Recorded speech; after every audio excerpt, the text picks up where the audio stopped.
Welcome back to JHS Weekly. I'm Alexander Ruprecht. And I'm Liberty Wright. As seniors begin their lives, there are many things that they want to do. JHD reporter Shahlo Ismailova asks seniors what's on their bucket list.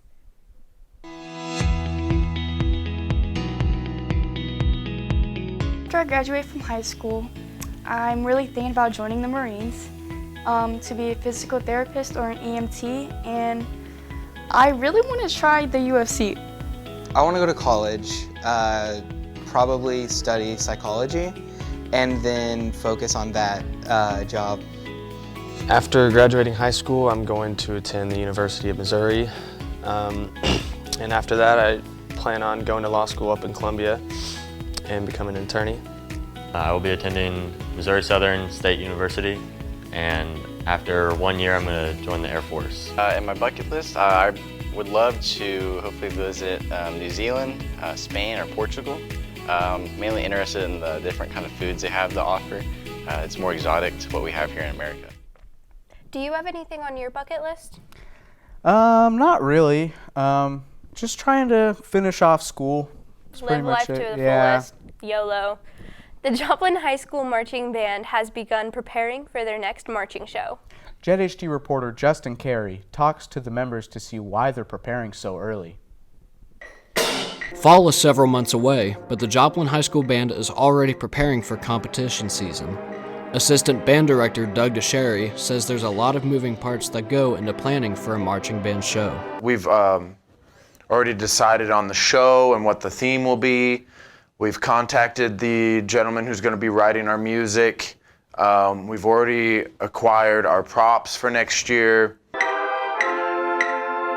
He also says it's very important that the show gets written as soon as possible for the students so that they aren't as nervous. Ideally, we want to have all the music done and in the students' hands so that they have all summer to work on it. We really want students coming in feeling comfortable with the music.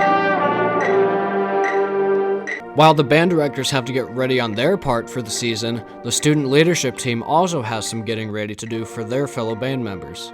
Sophomore percussionist Alexander Ruprecht says rehearsal time over the summer can help out the band get ahead for the competitions. Actually, I'm trying to talk to DeSherry and Mankato and them and convince them to come in over the summer so we can work on 4 mallets for front ensemble and, some other rhythm music stuff that, some of them incoming freshmen might struggle with. And while it's important that his section is ready, he says it's also important to be individually prepared. So how I'm doing it is I'm just kind of, practicing every now and then, making sure, helping others out if they need help practicing, because we don't have music yet.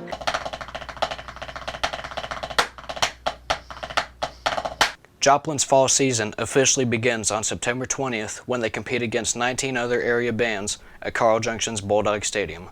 Reporting for JHD, I'm Justin Carey. Many students love to read in Joplin High School, but some don't want to check them out, so the library made a solution. JHD's Sebastian Bard turns the page on this story. Amber Cooney is a librarian at Joplin High School. She has a dream to get a book in every single student's hands, so she started giving them out for free. Give out free books for a lot of reasons. The main reason is that I want everyone in this school to be able to read a book, and sometimes, for whatever reason, a person doesn't feel very comfortable checking out books from the library, or maybe they've got a fee that has kept them from being able to check books out. She's giving out these books because they are being retired from the library. She's already given out hundreds already. I love that, and I just think everybody should have access to books. I think that's kind of a fundamental human right, is being able to read and access information, and so that's really important to me. Jay Emily is a sophomore and says the program is helpful. I think free books are a good thing because they allow children to get in and cooperate with the library staff. They allow them to talk to the library staff.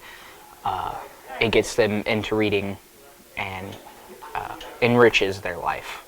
Jay says the perk of this program is that you never have to return a book to the library ever again. I do because some high schoolers see checking out a book as borrowing, which means if they don't return it, then they owe something. High schoolers, I don't think, like owing people. So with the free books, they can take it home and they don't have to bring it back. just in case they forget. They don't have to bring it back. They don't have a due. Many free books have been taken already, but there are still plenty more to be taken right now. I'm hoping to see you down here at Joplin High School Library. This has been Sebastian Bard reporting for JHD. Alex, what's your favorite book? There's this book series in the library, I'm pretty sure. It's called like Michael Vey or something about that. It's this kid who has like lightning powers. It's really cool. Really? Mhm. I haven't read that. He's like figures out he has a bunch of family members who also have electric powers. It's actually really cool. Oh, that is cool. A mysterious club is about to be uncovered. JHD's Joseph Dale reveals the secrets of the Crimson Oak Club. Noah Andrews is an English teacher at Joplin High School, and to prepare his students for the book Animal Farm, he decided to create a club called the Crimson Oak. Yeah, we started a group here. It was just a 3 or 4 day experiment that my pre-AP kids were doing, and the Crimson Oak became the name of it, yeah. The students are reading George Orwell's Animal Farm, and if you've ever read the book, you know it's political, and his goal was to make the students understand it a bit more. So they made a club. There was an experiment many years ago with a different teacher in Indiana, I think, and he did the same sort of situation. And so I took in a lot of inspiration from that, and it was just a way to get students kind of involved and kind of have hands-on experience with fascism. And he was surprised how many students signed up to be led by a dictator. Quickly it expanded a lot faster than I thought it was going to. It just started with about 60 kids in my pre-AP classes. And within a day it had ballooned into about 180, and by the end of the experiment we had about 400 students from about 5 different area schools. The club has a dictator, and Mr. Andrews portrays that role. Elijah Chauncey is one of his underlings.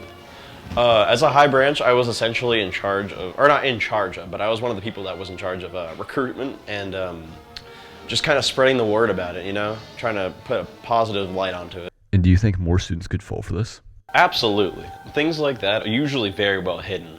And there were obviously dissenters that, you know, were saying, oh, this is just fascism. But, you know, me being kind of brainwashed, I fought against those people. Reading through this book, it seems a lot like what the students experienced with Mr. Andrews' project. Maybe next year some students can join Mr. Andrews' AP English classes and they can experience something similar. Reporting for JHD, I'm Joseph Dale. Several thousands of people headed to the Route 66 Speedway to show off their tricked-out trucks to do a few donuts. JHG photojournalist Lucas Downey peels out with this montage.